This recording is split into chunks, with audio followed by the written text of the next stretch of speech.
হঠাৎ মূর্তিটা খুব ক্ষীণ স্বরে বলে ওঠে, মনে পড়ছে না মনোহর দাদুর কথা?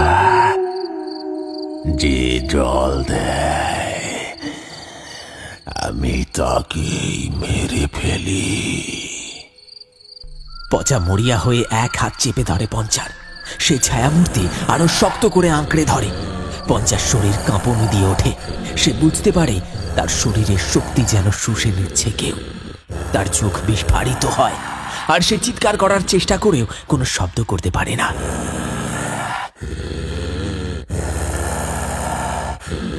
তার নিঃশ্বাস বন্ধ হয়ে আসে। পঞ্চা নিথর হয়ে মাটিতে পড়ে যায়। পঞ্চা তখনও অচেতন। মুখ সাদা, ঠোঁট ফ্যাকাশে, কিন্তু দেহে প্রাণ আছে। তার চোখ পড়ে পঞ্চার জামার পকেটে থাকা একটা দেশলাই বাক্স মাটিতে পড়ে আছে। পচা হাত বাড়িয়ে তুলে নেয় দেশলাইটা। এক মুহূর্তে যেন মনে পড়ে যায়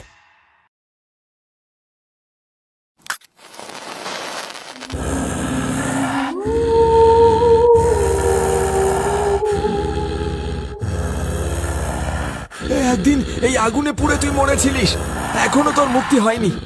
আজ তোকে আবার পুড়িয়ে মারবো। মরিয়া হয়ে একটা কাঠি জ্বালিয়ে সে জ্বলন্ত দেশলাই কাঠিটা সে পিশাচের দিকে ছুঁড়ে দিল। আগুনের শিখা স্পর্শ করতেই কাঠি এক অবিশ্বাস্য ঘটনা ঘটল।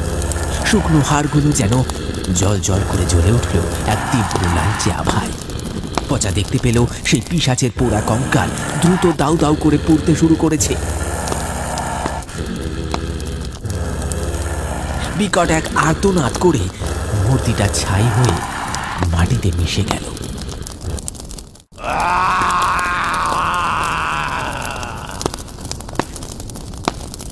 এক ঝলক পোড়া গন্ধ আর ধোঁয়া ছাড়া আর কিছুই অবশিষ্ট রইল না। পচা পঞ্চাকে নিয়ে তার কুঁড়ে ঘরে ফিরে। পঞ্চাকে চাদর দিয়ে জড়িয়ে দেয়।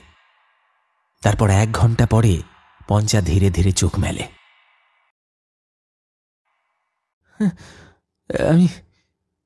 আমি কোথায়? তুই এখন বাড়িতে। অনেক কষ্টে তোকে বাঁচিয়ে ঘরে নিয়ে এসেছি। ভূত বলে কিছু হয় না। বেশ তো খেষ্টা করেছিলিস।